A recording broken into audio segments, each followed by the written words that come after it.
नाज़िन Malir old थाणे लॻ government boys secondary school ब्रो विलेज जी इमारत ज़बून हाल बणियल हुजण सां गॾु अमले जी खोट आहे, जंहिं करे शागिर्दनि जो मुस्तक़बिल दाव ते लॻल आहे। उन हवाले सां ॾिसूं था मंज़ूर सोलंकी जी रिपोर्ट। मलीर ओल्ड थाणे लॻ कायम सरकारी स्कूल जी इमारत ज़बून हालत छापुड़ किरण लगा। IT डिपार्टमेंट साइंस लैब जी हालत भी ज़ार। स्कूल में नायब कासिद क्लार्क ऐं चौकीदार जी खोट। बरू विलेज स्कूल जी इमारत मां चोर दरियूं दर ऐं ॿियो सामान चोरी करे विया। तक जे नुमाइंदनि एजुकेशन वर्क तालीम खाते के दरख़ास्तूं लिखियूं वयूं पर कंहिं बि जवाब न ॾिनो। 300 खां वधीक शागिर्दनि जो मुस्तक़बिल दाव ते लॻल। इन हवाले सां स्कूल जी हेड मास्तरियाणी उस्ताद ऐं समाजी अगवाणनि आवाज़ टीवी सां ॻाल्हाईंदे चयो त इंस्टीट्यूट है GBSS ब्रू विलेज में ही शेर मोहम्मद बलोच जॾहिं MNA हुयो 196 में उन टाइम ते जो सिंगे बुनियाद रखियो वियो, मुकम्मल ठही तैयार थियो, सॼी सभु कुझु थियो। बाक़ी कंप्यूटर वग़ैरह जेके इक्विपमेंट हूंदा आहिनि उन्हनि जे रहमत खां महरूम रहियो ऐं को ॾींहुं बि न हली सघियो। इनके रिकंस्ट्रक्शन कयो वञे ऐं कंप्यूटर लैब के ये जो कंप्यूटर इंस्टीट्यूट है इनके जैं पोजीशन में जी हुयो उन तरीके से उनके बहाल कयो वञे। लैब अटेंडेंट आहियां तकरीबन 32 सालन का स्कूल में तकरीबन सब कुछ हो।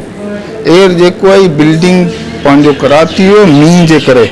एयर असां तजरबा जेको क्लासन में सामान खणी वञी करायूं पिया। साईं क्लासन में प्रैक्टिकल करायूं था। बाकी इतने जो डप है हाणे को किरी न वञे कंहिं ॿार ते। स्कूल की इमारत तबाह लगी पई है। कड़ी भी टाइम ये स्कूल इमारत जो वो किरी सके थी, खंडर में तब्दील थी चुको है।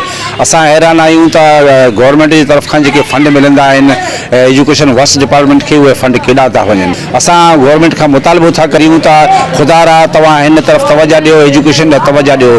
तव्हां रिज़ल्ट था घुरो था, तव्हां पंहिंजो यूरोप जो रिज़ल्ट घुरो था, तव्हां ऑक्सफोर्ड जो रिज़ल्ट घुरो था, पर तव्हां उहो इंतज़ाम असांखे नथा करे ॾियो जंहिंसां तव्हांखे ये टीचर जेके वो रिजल्ट दे सकन। बिल्कुल ही खस्ता हाल है स्कूल।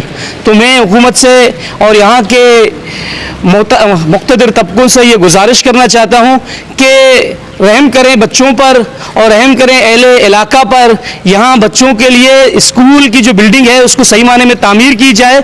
टीचर्स की कमी थी, टीचर्स की कमी को पूरा किया गया। उसके बाद उनको सेंसस ड्यूटी दिया गया। अब स्कूल में कोई टीचर नहीं, सिर्फ 4 टीचरों से हम स्कूल चला रहे हैं। बाकी स्कूल में इश्यूज़ हैं। हमारे पास ना प्यून है, ना हमारे पास नायब कासिद है, ना ही चौकीदार है। और स्कूल का हाल जो है वो हमने अपने नुमाइंदों को बताया है और लोगों ने पिक्स वगैरह लिए हैं।